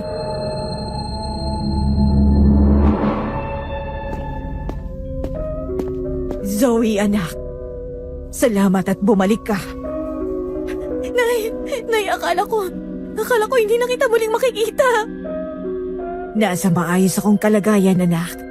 Tinulungan ako ni Kapitan Diego. Tinulungan? Ano pong ibig niyong sabihin, Nanay Belinda? Si Kapitan Diego, iniligtas niya ako. Binigyan niya ako ng kapangyarihan. Hindi na ako mahina, anak. Hindi na ako natatakot sa kahit na sino. Kapangyarihan? Anong kapangyarihan ang sinasabi mo, Nay? Aswang siya. Isa siyang halimaw. Hindi mo lang siya nauunawaan. Ang tawag niyo sa kanila ay aswang. Pero sila ang magliligtas sa baryo. Malalakas sila. Hindi mo ba gusto yun, anak? Lahat tayo yung magiging katulad nila. Hindi tatanda, hindi mamamatay. Tama na yan! Nahulog ka na sa bitag niya. Ginagamit lang kayo ni Kapitan Diego! Hindi mo alam ang sinasabi mo, binata. Si Kapitan Diego ang bagong pag-asa ng San Isidro. Nay, hindi to tama. Siyang dahilan kung bakit nagkagulong baryo. Halos patayin nila lahat ng tao. Kahit si Mang Fidel, pati si Lola Pedro. Napansin kong umiiling ang ulo ni Nanay Belinda na para bang may dalawang boses na naglalaban sa isip niya. Ngunit bago pa siya makasagot, dahan-dahang lumitaw sa likod ng mga kurtina ang ilang nilalang na may mahabang kuko at pulang mata. George, hindi maganda to. Zoe, lumayo ka sa kanya. Pero hindi ko kayang iwan si nanay. Hindi mo ko iiwan, Zoe. Sasama ka sa akin. Sasama ka sa amin. Hinila ni Nanay Belinda ang anak at doon ko nakita ang biglang pagbago ng kanyang anyo. Nanigas si Zoe. Natatakot na makita ang anyong aswang ng ina. Kumuha ako ng baril mula sa aking bag at itinutok yon kay Nanay Belinda.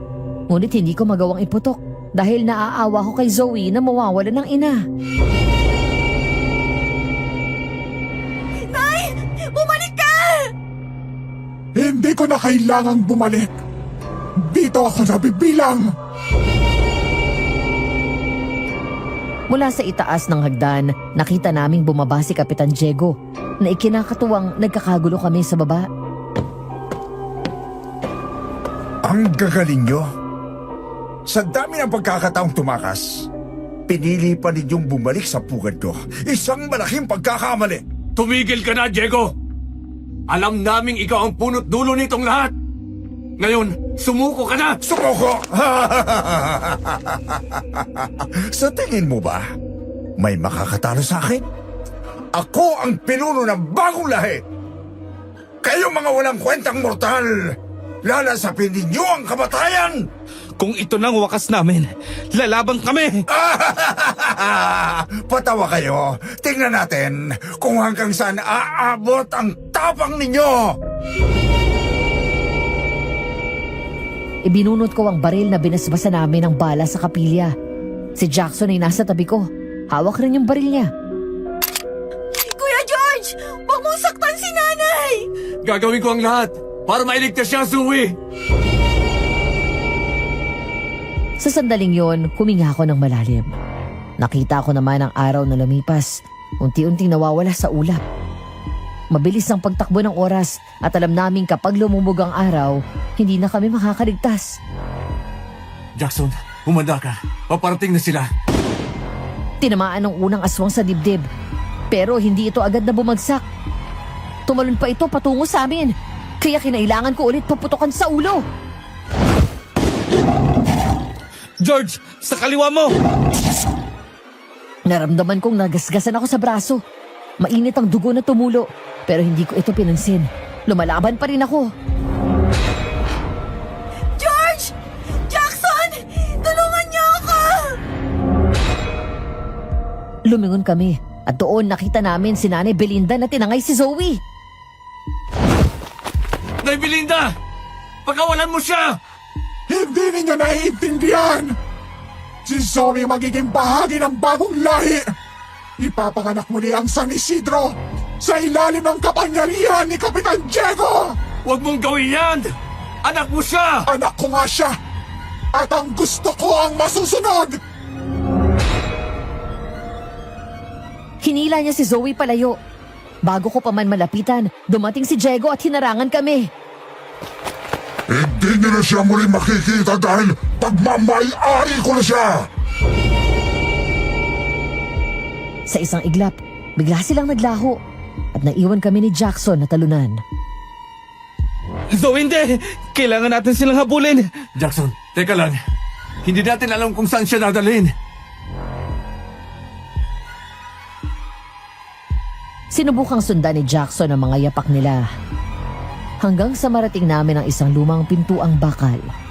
Nang buksan namin yun, bumungad ang hagdang pababa, patungo sa madilim na basement. Halos wala kaming makita sa sobrang dilim.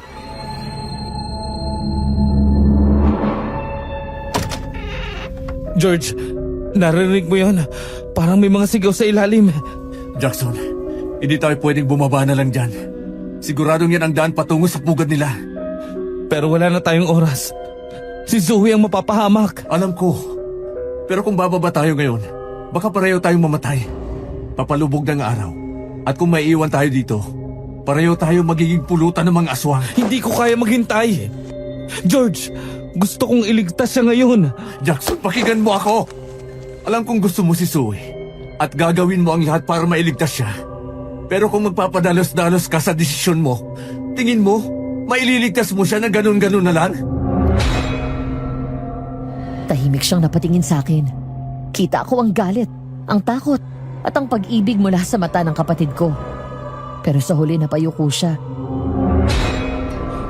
Sige, pero bukas, George. Bukas, hindi na ako magdadalawang isip. Kailangan nating balikan si Zoe. Dahil hindi kami pinalag na labanan ng mga aswang, lumabas kami sa hasyenda at bumalik muna sa kapilya.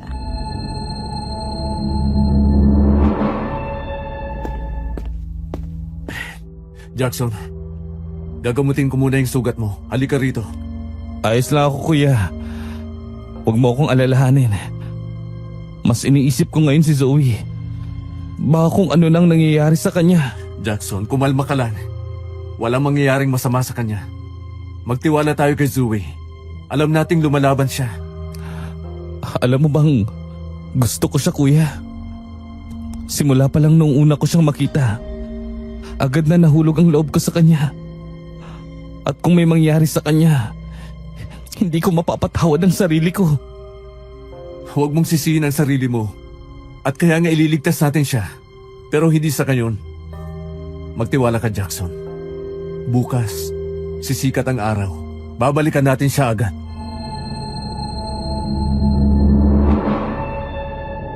Wala nang nagsalita pagkatapos noon. Tahimik kaming dalawa. Ang mga mata namin ay nakatingin sa sahig, habang ang kandila sa altar ay unti-unting nauupos. Kinaumagahan, bumalik kami ni Jackson sa hasyenda para sa isang misyon. Ang sagipin si Zoe. George, tara. Pasukin natin ang basement na yun. Sige, ako na mauna. Sumunod ka lang sa likuran ko. Bumaba kami sa basement na merong hagdan patungo sa madilim na lugar. Ang ilaw ng flashlight ko lang ang tanging gabay namin. Sa bawat hakbang, mas bumilis ang kabog ng aming puso. Jackson, huwag kang lumayo sa akin. Naririnig mo yun? Parang may mga boses sa hindi kalayuan. Nang marating namin ang dulo, doon namin nakita ang isang lugar na may malawak na silid. Nakatayo sa gitna ang malaking rebulto ng isang lalaking may sungay. Tsaka napapaligiran nito ng mga kandilang itim. At ang ikinatindig balahibo ko ay nakita namin si Zoe na nakahiga sa malaking mesa habang dinadasalan ng mga aswang na nakaluhod sa sahig. Mga walang hiya kayo! Pakawalan niyo siya! Dahil sa malakas na sigaw ni Jackson, napahinto sila sa ritual at sabay-sabay na lumingon sa amin. Mga Akma kaming susuguri ng mga aswang, pero agad namin silang tinutukan ng baril. Tsaka dala ni Jackson yung isang malaking container ng gasolina. Habang nilabas ko naman yung lighter at sinindihan. Pakawalan mo siya, Diego! Ususunugin ko ang pugad mong ito! Subukan mong gawin yan at pare-pareho tayong matutubo! Mas mabuti nang masunog ang lugar na ito kaysa lumagana pa ang kasamaan niyo sa mundo! Hindi ako nagdalawang isip at sinenyasan si Jackson na isaboy ang gasolina sa paligid. Tsaka ako naman tinapon ng nakasinding lighter, kaya biglang nagliyab ang paligid. Mabilis na nagkagulo ang mga aswang at nagkaroon kami ng oras para iligtas si Zoe. Jackson, iligtas mo si Zoe. Ako na ang bahala ka, Diego. Oo, mag-iingat ka kuya. Ngayon, hinarap ko si Kapitan Diego na nilamon ng galit at mabilis niya akong inatake. Lumaban naman ako. Pero sa sobrang lakas niya, nagagawa niya akong itapon sa sahig. Ngunit hindi ako sumuko. Lumalaban ako ng buong tapang. George! Si Nanay Belinda! Napatingin ako sa gawin nila Jackson at nakita kong inatake ni Nanay Belinda ang kapatid ko para kunin si Zoe. Nay, tumigil ka na! Nanay Belinda! Pakawalan mo si Zoe! Hindi mo siya kalaban! Si Diego ang tunay mong kalaban! Hindi niya naiintindihan! Si Kapitan Diego ang susi para lumakas kami! Anak, huwag ka nang magmatigas! Tama ang nanay mo, Sui. Sumama ka na sa amin kaysa sa dalawang yan. Mga mahihina silang nilalang! At sa isang iglap, bigla ring tinangay ni Kapitan Diego si Jackson. Kaya dalawa na sila ni Zoe ang bihag ng mga aswang. Buong akala ko, kakayanin kong harapin ang sitwasyong ito. Pero ang hindi ko inaasahan ay maipit sa isang sitwasyon na kailangan kong mamili. Isa lang maililigtas mo, George. Ang kapatid mong mahal mo o ang babaeng pareho ninyong minamahal. Sino sa kanila? Sino ang pipiliin mong mabuhay? Hayop ka talaga, Diego. Napakasama mo! George! Iligtas mo si Zoe! Hayaan mo na ako!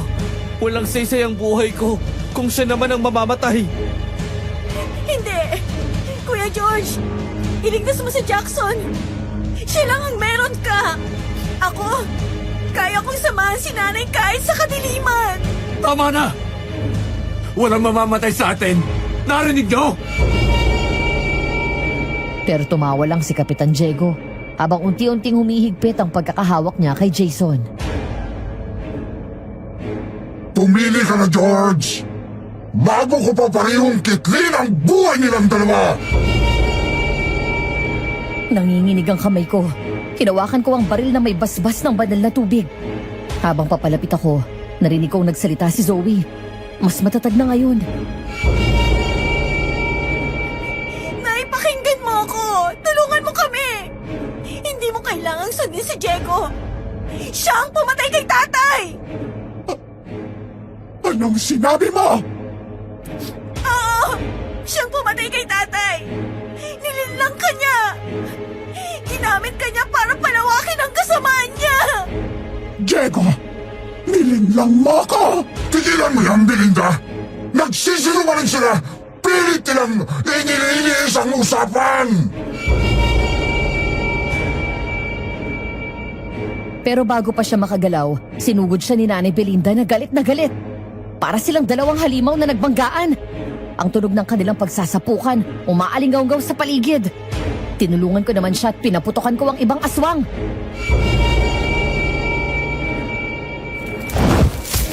Jackson! Dali mo si Zoe palabas! Bilis!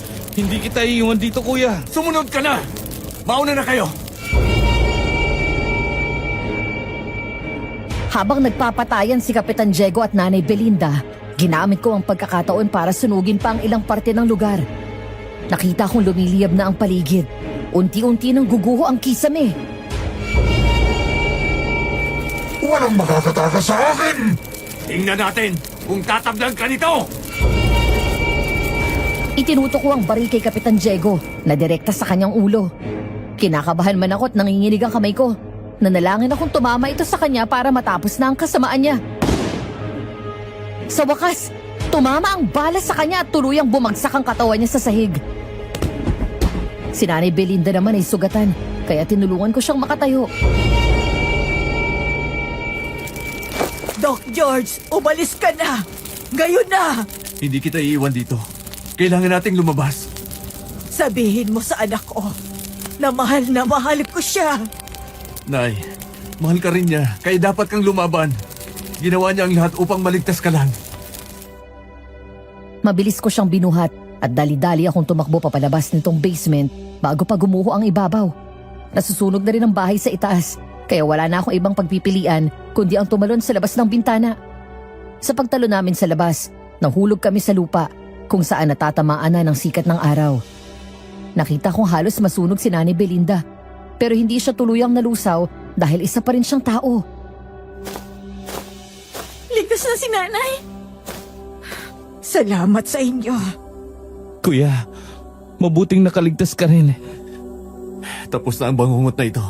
Makakauwi na tayo. Lumipas ang 1 linggo matapos ang gabing natalo namin si Kapitan Diego.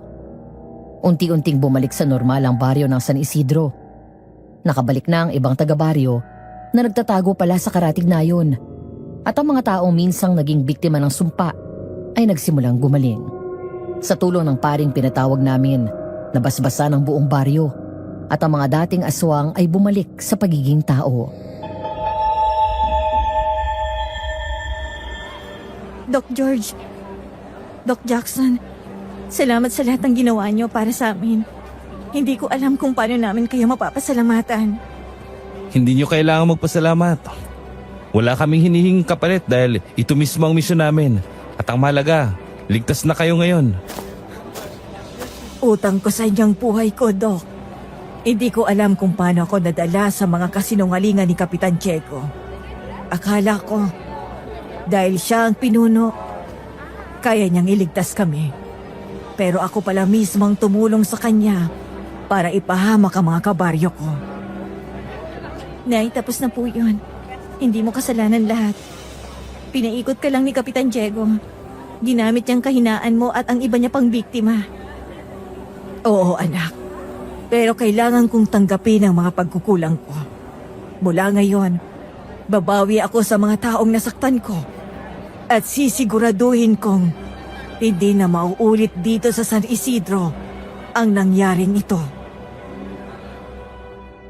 Inanyayahan naman kami ni Nanay Belinda sa isang munting salo-salo sa baryo. Ang iba nilang kapitbahay ay nagtulong-tulong sa paghahanda sa pagluto ng mga pagkain. Halika kayo, Doc George. Doc Jackson, kain tayo. Hindi man ito marangya, galing naman sa puso ng mga taga-baryo. Naamoy ko ng masarap na lechon. Hindi lang lechon ang masarap, Jackson.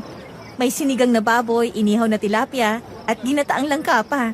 Lahat yan niluto ng mga nanay dito sa baryo. Masarap to. Dapat yata magbukas kayo ng karinderya, Nanay Belinda. Ay nako, kung may tutulong bang magluto, bakit hindi? Doc George, aalis na ba kayo ni Doc Jackson?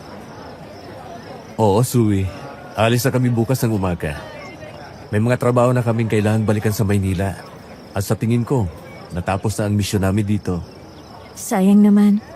Parang ang bilis ng lahat. Pero naiintindihan ko. Sana bumalik kayo minsan, Doc George. Marami pa kayong matutulungan dito. Siyempre, babalik kami. Pangako yan. Basta ha, wag niyo akong kalimutan. Hindi namin magagawa yun, Sui. Mahalaga ka rin sa amin.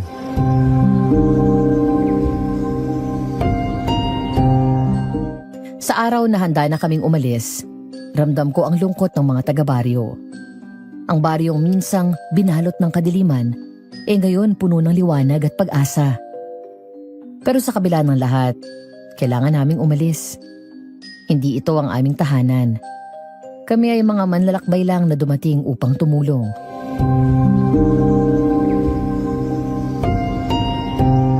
Mag-iingat kayo sa biyahe, Doc George, Doc Jackson. Huwag kayong mag-alala. Aalagaan namin ang baryo. Maraming salamat, Nay Belinda.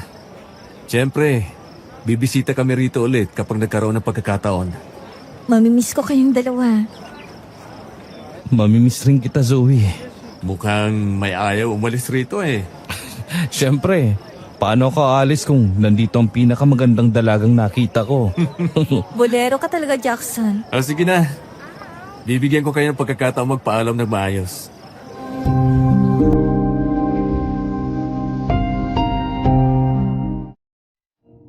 Pinanood ko ang dalawang mag-usap sa huling sandali. Medyo may kaunting lungkot sa puso ko na hindi ko masabi ang nararamdaman ko kay Zoe.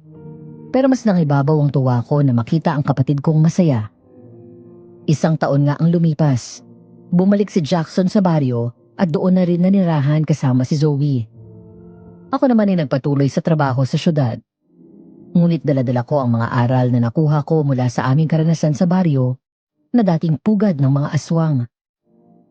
Natutunan ko sa mga panahong yon ang kahalagahan ng pagmamahal, pagsasakripisyo, at lalo na ang pananalig sa Diyos. Ang kwento kong ito ay parang kabaliwan kong pakikinggan, pero sana kahit papano may napulot kayong aral. Kung sakaling maitampok ang kwento ko, gusto kong itanong sa inyo, mas pipiliin niyo bang magparaya at magsakripisyo para sa mga mahal sa buhay? Katulad ko, pinili kong pigilan ang nararamdaman ko para kay Zoe dahil alam kong siya ang gusto ng kapatid ko. I-comment niyo lang ang mga opinyon ninyo at babasahin ko yan. Maraming salamat.